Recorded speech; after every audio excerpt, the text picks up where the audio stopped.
2 Chronicles 19. When Jehoshaphat, king of Judah, returned safely to his palace in Jerusalem, Jehu the seer, the son of Hanani, went out to meet him and said to the king, "Should you help the wicked and love those who hate the Lord? Because of this, the wrath of the Lord is on you. There is, however, some good in you, for you have rid the land of the Asherah poles and have set your heart on seeking God." Jehoshaphat lived in Jerusalem, and he went out again among the people from Beersheba to the hill country of Ephraim, and turned them back to the Lord, the God of their ancestors. He appointed judges in the land, in each of the fortified cities of Judah. He told them, "Consider carefully what you do, because you are not judging for mere mortals, but for the Lord, who is with you whenever you give a verdict. Now let the fear of the Lord be on you. Judge carefully, for with the Lord our God there is no injustice or impartiality or bribery." In Jerusalem also, Jehoshaphat appointed some of the Levites, priests, and heads of Israelite families to administer the law of the Lord and to settle disputes, and they lived in Jerusalem. He gave them these orders: "You must serve faithfully and wholeheartedly in the fear of the Lord. In every case that comes before you from your people who live in the cities, whether bloodshed or other concerns of the law, commands, decrees, or regulations, you are to warn them not to sin against the Lord. Otherwise his wrath will come on you and your people. Do this, and you will not sin. Amariah, the chief priest, will be over you in any matter concerning the Lord, and Zebediah, the son of Ishmael, the leader of the tribe of Judah, will be over you in any matter concerning the king. And the Levites will serve as officials before you. Act with courage, and may the Lord be with those who do well." Chapter 20. After this, the Moabites and Ammonites, with some of the Meunites, came to wage war against Jehoshaphat. Some people came and told Jehoshaphat, "A vast army is coming against you from Edom, from the other side of the Dead Sea. It is already in Hazazon Tamar, that is, En Gedi." Alarmed, Jehoshaphat resolved to inquire to the Lord, and he proclaimed a fast for all Judah. The people of Judah came together to seek help from the Lord. Indeed, they came from every town in Judah to seek him. Then Jehoshaphat stood up in the assembly of Judah and Jerusalem at the temple of the Lord in front of the new courtyard and said, "Lord, the God of your ancestors, are you not the God who is in heaven? You rule over all the kingdoms of the nations. Power and might are in your hand, and no one can withstand you. Our God, did you not drive out the inhabitants of this land before your people Israel and give it forever to the descendants of Abraham your friend?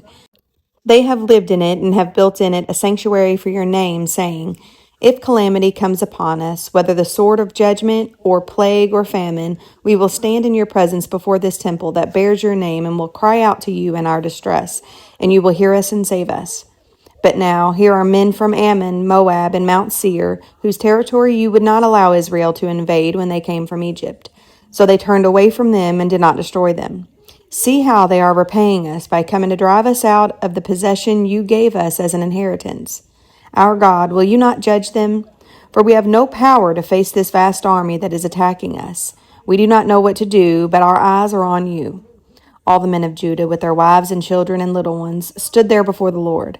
Then the Spirit of the Lord came on Jahaziel, son of Zechariah, the son of Benaniah, the son of Jael, the son of Mattaniah, a Levite and descendant of Asaph, as he stood in the assembly. He said, "Listen, King Jehoshaphat, and all who live in Judah and Jerusalem. This is what the Lord says to me. Do not be afraid or discouraged because of this vast army, for the battle is not yours, but God's. Tomorrow march down against them. They will be climbing up by the pass of Ziz, and you will find them at the end of the gorge in the desert of Jairel. You will not have to fight this battle. Take up your positions, stand firm, and see the deliverance the Lord will give you, Judah and Jerusalem. Do not be afraid, do not be discouraged. Go out to face them tomorrow, and the Lord will be with you." Jehoshaphat bowed down with his face to the ground, and all the people of Judah and Jerusalem fell down in worship before the Lord. Then some Levites from the Kohathites and Korahites stood up and praised the Lord, the God of Israel, with a very loud voice. Early in the morning they left for the desert of Tekoa. As they set out, Jehoshaphat stood and said, "Listen to me, Judah and people of Jerusalem. Have faith in the Lord your God, and you will be upheld. Have faith in his prophets, and you will be successful." After consulting the people, Jehoshaphat appointed men to sing to the Lord and praise him for the splendor of his holiness as they went out at the head of the army, saying, "Give thanks to the Lord, for his love endures forever." As they began to sing and praise, the Lord set ambushes against the men of Ammon and Moab and Mount Seir, who were invading Judah, and they were defeated. The Ammonites and Moabites rose up against the men from Mount Seir to destroy and annihilate them. After they finished slaughtering the men from Seir, they helped to destroy one another. When the men of Judah came to the place that overlooks the desert and looked toward the vast army, they saw only dead bodies laying on the ground. No one had escaped. So Jehoshaphat and his men went to carry off their plunder, and they found among them a great amount of equipment and clothing and also articles of value, more than they could take away. There was so much plunder that it took 3 days to collect it. On the 4th day, they assembled in the valley of Berachah, where they praised the Lord. This is why it is called the valley of Berachah to this day. Then, led by Jehoshaphat, all the men of Judah and Jerusalem returned joyfully to Jerusalem, for the Lord had given them cause to rejoice over their enemies. They entered Jerusalem and went to the temple of the Lord with harps and lyres and trumpets. The fear of God came on all the surrounding kingdoms when they heard how the Lord had fought against the enemies of Israel. And the kingdom of Jehoshaphat was at peace, for his God had given him rest on every side. So Jehoshaphat reigned over Judah. He was 35 years old when he became king of Judah, and he reigned in Jerusalem 25 years. His mother's name was Azubah, daughter of Shilai. He followed in the ways of his father Asa and did not stray from them. He did what was right in the eyes of the Lord. The high places, however, were not removed, and the people still had not set their hearts on the God of their ancestors. The other events of Jehoshaphat's reign, from beginning to end, are written in the annals of Jehu, son of Hanani, which are recorded in the book of the kings of Israel. Later, Jehoshaphat, king of Judah, made an alliance with Ahaziah, king of Israel, whose ways were wicked. He agreed with him to construct a fleet of trading ships. After these were built in Ezion-Geber, Eleazar, son of Dodadavu of Mareshah, prophesied against Jehoshaphat, saying, "Because you have made an alliance with Ahaziah, the Lord will destroy what you have made." The ships were wrecked and were not able to set sail to trade. Chapter 21. Then Jehoshaphat rested with his ancestors and was buried with them in the city of David. And Jehoram his son succeeded him as king. Jehoram's brothers, the son of Jehoshaphat, were Azariah, Jael, Zechariah, Azariah, Michael, and Shephatiah. All these were sons of Jehoshaphat, king of Israel. Their father had given them many gifts of silver and gold and articles of value, as well as fortified cities in Judah. But he had given the kingdom to Jehoram because he was his firstborn son. When Jehoram established himself firmly over his father's kingdom, he put all his brothers to the sword, along with some of the officials of Israel. Jehoram was 32 years old when he became king, and he reigned in Jerusalem 8 years. He followed the ways of the kings of Israel, as the house of Ahab had done, for he married a daughter of Ahab. He did evil in the eyes of the Lord. Nevertheless, because of the covenant the Lord had made with David, the Lord was not willing to destroy the house of David. He had promised to maintain a lamp for him and his descendants forever. In the time of Jehoram, Edom rebelled against Judah and set up its own king. So Jehoram went there with his officers and all his chariots, and the Edomites surrounded him and his chariot commanders. But he rose up and broke through by night. To this day, Edom has been in rebellion against Judah. Libnah revolted at the same time because Jehoram had forsaken the Lord, the God of his ancestors. He had also built high places in the hills of Judah and caused the people of Jerusalem to prostitute themselves and had led Judah astray. Jehoram received a letter from Elijah the prophet, which said, "This is what the Lord, the God of your father David, says. You have not followed the ways of your father Jehoshaphat or of Asa, king of Judah, but you have followed the ways of the kings of Israel, and you have led Judah and the people of Jerusalem to prostitute themselves, just as the house of Ahab did. You have also murdered your own brothers, members of your own family, men who were better than you. So now the Lord is about to strike your people, your sons, your wives, and everything that is yours with a heavy blow. You yourselves will be very ill with a lingering disease of the bowels, until the disease causes your bowels to come out." The Lord aroused against Jehoram the hostility of the Philistines and of the Arabs who lived near the Cushites. They attacked Judah, invading it, and carried off all the goods found in the king's palace, together with his sons and wives. Not a son was left to him except Ahaziah, the youngest. After all this, the Lord afflicted Jehoram with an incurable disease of the bowels. In the course of time, at the end of the 2nd year, his bowels came out because of the disease, and he died in great pain. His people made no funeral fire in his honor, as they had for his predecessors. Jehoram was 32 years old when he became king, and he reigned in Jerusalem 8 years. He passed away to no one's regret and was buried in the city of David, but not in the tombs of the kings. Chapter 22. The people of Jerusalem made Ahaziah, Jehoram's youngest son, king in his place. Since the raiders who came with the Arabs into the camp had killed all the older sons, so Ahaziah, son of Jehoram, king of Judah, began to reign. Ahaziah was 22 years old when he became king, and he reigned in Jerusalem 1 year. His mother's name was Athaliah, a granddaughter of Omri. He too followed the ways of the house of Ahab, for his mother encouraged him to act wickedly. He did evil in the eyes of the Lord, as the house of Ahab had done. For after his father's death they became his advisers to his undoing. He also followed their counsel when he went with Joram, son of Ahab, king of Israel, to wage war against Hazael, king of Aram, at Ramoth-Gilead.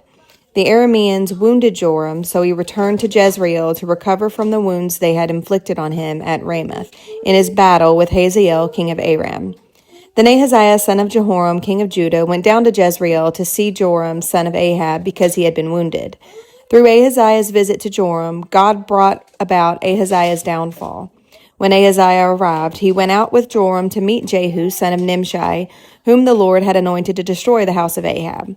While Jehu was executing judgment on the house of Ahab, he found the officials of Judah and the sons of Ahaziah's relatives, who had been attending Ahaziah, and he killed them. He then went in search of Ahaziah, and his men captured him while he was hiding in Samaria. He was brought to Jehu and put to death. They buried him, for they said, "He was a son of Jehoshaphat who sought the Lord with all his heart." So there was no one in the house of Ahaziah powerful enough to retain the kingdom. When Athaliah, the mother of Ahaziah, saw that her son was dead, she proceeded to destroy the whole royal family of the house of Judah.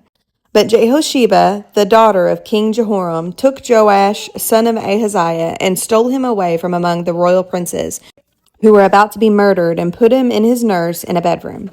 Because Jehosheba, the daughter of King Jehoram, and the wife of the priest Jehoiada, was Ahaziah's sister, she hid the child from Athaliah, so she could not kill him.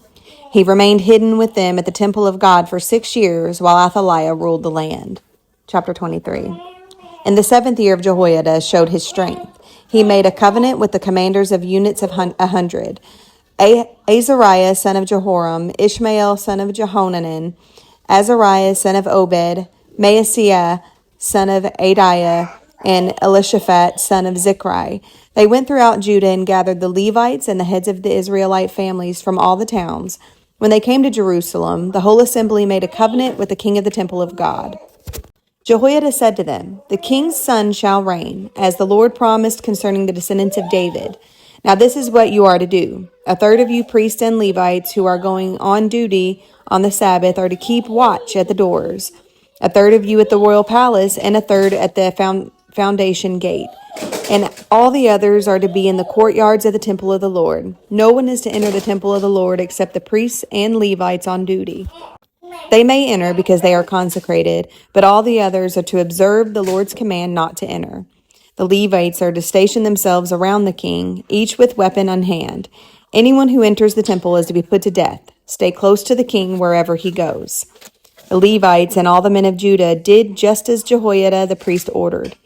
Each one took his men, those who were going on duty on the Sabbath and those who were going off duty, for Jehoiada the priest had not released any of the divisions.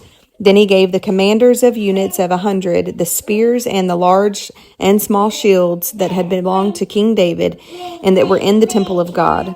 He stationed all the men, each with his weapon in his hand, around the king, near the altar and the temple, from the south side to the north side of the temple. Jehoiada and his sons brought out the king's son and put the crown on him. They presented him with a copy of the covenant and proclaimed him king. They anointed him and shouted, "Long live the king." When Athaliah heard the noise of the people running and cheering the king, she went to them at the temple of the Lord. She looked, and there was the king standing by the pillar at the entrance. The officers and the trumpeters were beside the king, and all the people of the land were rejoicing and blowing trumpets, and musicians with their instruments were leading the praises. Then Athaliah tore her robes and shouted, "Treason, treason!" Jehoiada the priest sent out the commanders of units of 100 who were in charge of the troops and said to them, Bring her out between the ranks and put the sword to anyone who follows her. For the priest had said, do not put her to death at the temple of the Lord. So they seized her as she reached the entrance of the horse gate on the palace grounds, and there they put her to death. Jehoiada then made a covenant that he, the people, and the king would be the Lord's people. All the people went to the temple of Baal and tore it down. They smashed the altars and idols and killed Mattan, the priest of Baal, in front of the altars. Then Jehoiada placed the oversight of the temple of the Lord in the hands of the Levitical priests, to whom David had made assignments in the temple, to present the burnt offerings of the Lord as written in the law of Moses, with rejoicing and singing as David had ordered. He also stationed gatekeepers at the gates of the Lord's temple, so that no one who was in any way unclean might enter. He took with him the commanders of hundreds, the nobles, the rulers of the people, and all the people of the land, and brought the king down from the temple of the Lord. They went into the palace through the upper gate and seated the king on the royal throne. All the people of the land rejoiced, and the city was calm, because Athaliah had been slain with the sword.